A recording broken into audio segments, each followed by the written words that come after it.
নমস্কার। আজকের ভিডিওর এনার্জি লেভেলটা না একটু অন্য রকমের থাকবে। কারণটা কি জানেন? কারণটা হচ্ছে সিবিআই অলরেডি তার ছিপে দুটো মাছকে তুলে নিয়েছে। চিকিৎসককে ধর্ষণ ও খুনের ঘটনাতেও এবার আরজিকর মেডিকেলের প্রাক্তন অধ্যক্ষ সন্দীপ ঘোষকে গ্রেফতার করলো সিবিআই। আগেই আর্থিক দুর্নীতি মামলায় তাকে গ্রেফতার করেছিল কেন্দ্রীয় তদন্তকারী সংস্থা। এরই সঙ্গে গ্রেফতার করা হলো টালা থানার ওসি অভিজিৎ মণ্ডলকেও। সিবিআই সূত্রে দাবি, সন্দীপ ঘোষের পেশ করা তথ্যের সঙ্গে সংগৃহীত পারিপার্শ্বিক তথ্য প্রমাণের মিল পাওয়া যাচ্ছে না, তাই তাকে হেফাজতে নেওয়া হলো। আর টালা থানার ওসিকে তদন্তে গাফিলতি, এফআইআর করতে দেরি, তথ্য প্রমাণ নষ্টের অভিযোগে গ্রেফতার করলো সিবিআই।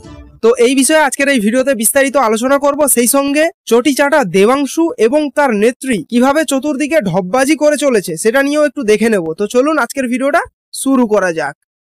আইয়ে দেখতে মজা আয়েগা। এক মাস তো হয়ে গেল, আজকে 9 তারিখ, এক মাস একদিন, 31শে মাস গেছে। আমি অনুরোধ করব পুজোতে ফিরে আসুন, উৎসবে ফিরে আসুন। দেবাংশুদের নেত্রী কি এটা বলতে চাইছেন যে এক মাস তো হয়ে গেল, অনেক হয়েছে, অনেক মিটিং হয়েছে, অনেক মিছিল হয়েছে, অনেক আন্দোলন হয়েছে, এইবার অনেক হয়েছে, এবার তো পুজোতে ফিরে আসুন, পুজো আসছে, সবকিছু ভুলে যান, এসব তো চতুর্দিকে হয়, সুতরাং এসব কিছু ভুলে যান, আর মনে রাখার দরকার নেই, এবার পুজোতে ফিরে আসুন। এক মাস তো হয়ে গেল, আজকে 9 তারিখ, পুজোতে ফিরে আসুন, উৎসবে ফিরে আসুন। আর দেবাংশুর নেত্রীর এই পুজোতে ফিরে আসা প্রসঙ্গে দেবাংশুও সায় দিচ্ছে, শুনুন। আমি একদম 100% সমর্থন করছি মুখ্যমন্ত্রীর বক্তব্যে। বরং মুখ্যমন্ত্রী যদি না বলতেন, আমি মুখ্যমন্ত্রীকে অনুরোধ করতাম, দিদি প্লিজ আপনি এটা বলুন।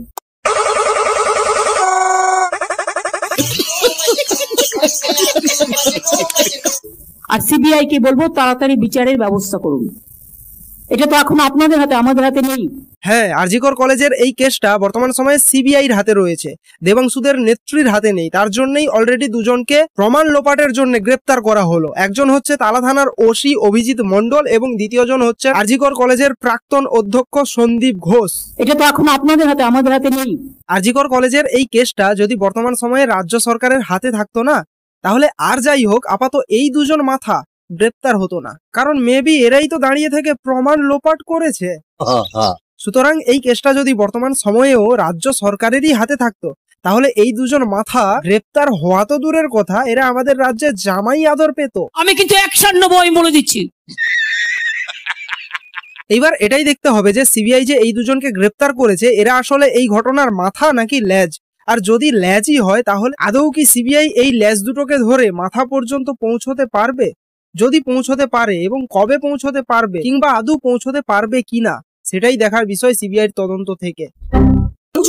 পুজোর কথা এই মুহূর্তে দাঁড়িয়ে যে পরিবারটা তাদের সন্তানকে হারিয়েছে, আজকে বলুন তো দেবাংশু, আমরা চাই না এই ঘটনা আপনার সঙ্গে ঘটুক। আপনার বাড়ির বোন বা দিদির সঙ্গে এই ঘটনা ঘটলে আপনি আজকে জোর গলায় দাঁড়িয়ে এই পোস্টটা করতে পারতেন?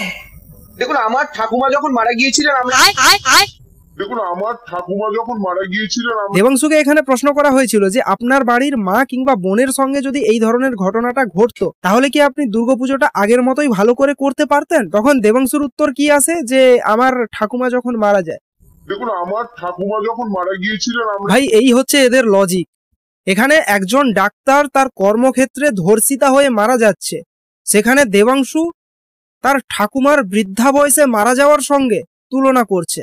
দেখুন, আমার ঠাকুমা যখন মারা গিয়েছিলেন, মানে ভাই এরা চটি চাটতে চাটতে এতটাই নিচে নেমে গেছে, তার ঠাকুমার বৃদ্ধা বয়সে মারা যাওয়াটাকে একজন ডাক্তারের কর্মক্ষেত্রে ধর্ষিতা হওয়া তার সঙ্গে তুলনা করছে।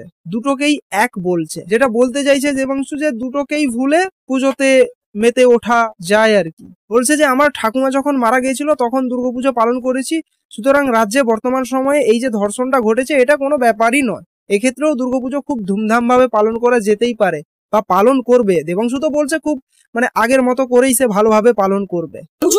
পুজোর কথা এই মুহূর্তে দাঁড়িয়ে যে পরিবারটা তাদের সন্তানকে হারিয়েছে, আজকে বলুন তো দেবাংশু, আমরা চাই না এই ঘটনা আপনার সঙ্গে ঘটুক।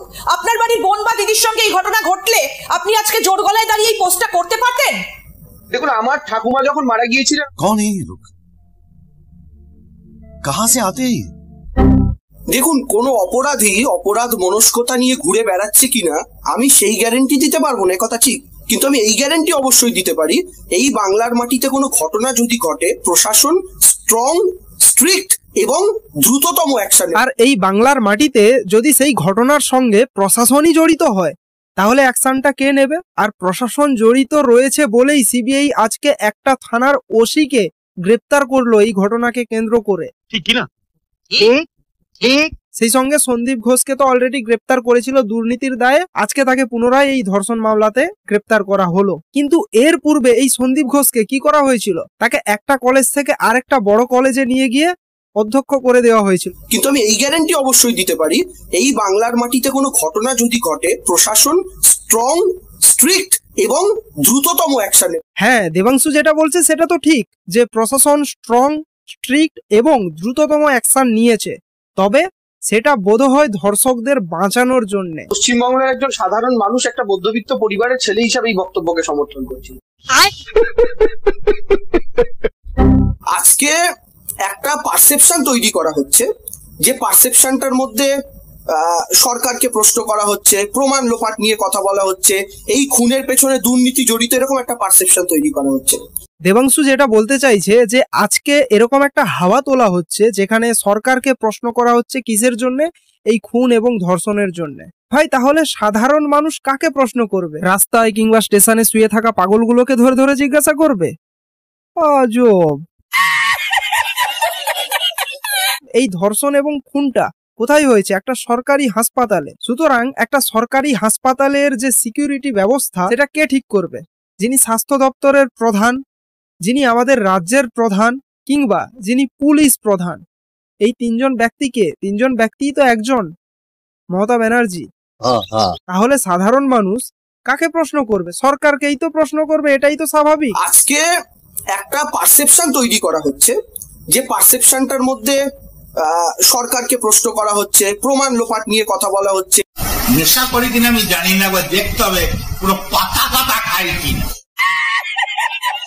দেখুন, সন্দীপ ঘোষ একজন চোর, সন্দীপ ঘোষ একজন ডাকাত, এই বিষয়ে কোনো সন্দেহ অন্তত আমার মনে নেই। সন্দীপ ঘোষ একজন চোর, সন্দীপ ঘোষ একজন ডাকাত, দেবাংশু এটা বলল। কিন্তু দেবাংশুর কি এটা বলার সাহস রয়েছে যে এই ডাকাত দলের প্রধানকে? আমি কিন্তু অ্যাকশন নেবো, আমি বলে দিচ্ছি। ধরুন এটা একটা মিস্টেক হয়েছে পুলিশের তরফ থেকে, যে 6টার পরে পোস্টমর্টেম হয়েছে। এটাকে মিস্টেক বলে? এটা মিস্টেক নাকি প্রি প্ল্যান্ড, কোনটা?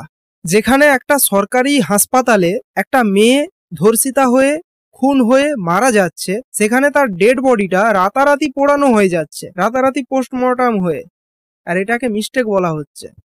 কিন্তু আপনি আমার একটা কথা বলুন, ধরুন 6টার পরে পোস্টমর্টেম হয়েছে, মিস্টেক হয়েছে, ভুল হয়েছে, পুলিশের তরফ থেকে এটা একটা গাফিলতি হয়েছে, এটার উপরে কি প্রমাণ লোপাট নির্ভর করে?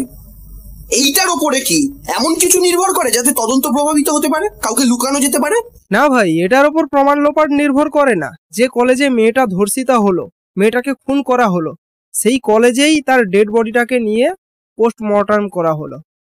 এইবার আপনারা একটু ভাবুন, যে কলেজে তার কোনো নিরাপত্তাই নেই, সেই কলেজেই তার ডেড বডিটাকে পোস্টমর্টম করা হচ্ছে, মানে সেই পোস্টমর্টমটাই কতটা নিখুঁত হতে পারে? কিংবা সেই পোস্টমর্টমটা ধর্ষিতার পক্ষে হবে নাকি ধর্ষকদের পক্ষে হবে, সেটাই তো বোঝা মুশকিল। তার উপর ডেড বডিটাকে রাতারাতি পুড়িয়ে দেওয়া হলো যাতে করে সেকেন্ড টাইম আর পোস্টমর্টম করা না যায়, এবং ডেড বডিটা থেকে আর কোনো নথি, আর কোনো তথ্য কিংবা আর কোনো প্রমাণ যদি পাওয়া যেত, সেটা আর যাতে না পাওয়া যায় তার জন্য। কিন্তু আপনি আমার একটা কথা বলুন, ধরুন 6টার পরে পোস্টমর্টেম হয়েছে, মিস্টেক হয়েছে, ভুল হয়েছে, পুলিশের তরফ থেকে এটা একটা গাফিলতি হয়েছে, এটার উপরে কি প্রমাণ লোপাট নির্ভর করে? এইটার উপরে কি এমন কিছু নির্ভর করে যাতে তদন্ত প্রভাবিত হতে পারে, কাউকে লুকানো যেতে পারে? লোকটার যদি মিনিমাম লাজ লজ্জা বলে কিছু থাকে, দূর হয়ে যাক বাংলা থেকে। এদিকে আবার দেবাংশুদের নেত্রী চিকিৎসকরা যেখানে বসে আন্দোলন করছিলেন, যেখানে বসে প্রোটেস্ট করছিলেন, সেই জায়গাতে গিয়ে চিকিৎসকদের কথা দিচ্ছেন, তাদের প্রতিশ্রুতি দিচ্ছেন যে তাদের কথাগুলো তিনি ভেবে দেখবেন। আমি আপনাদের প্রতিশ্রুতি দিচ্ছি, আপনাদের ডিমান্ডগুলো আমি কথা বলে সহানুভূতির সাথে আমি স্টাডি করব। But at the same time প্রতিশ্রুতি আমার কি? প্রতিশ্রুতি কোনোটাই ধোঁকা, প্রতিশ্রুতি মানেই প্রতারণা, আর প্রতিশ্রুতি মানেই চিট করা, ইংরেজিতে বলে চিটিং,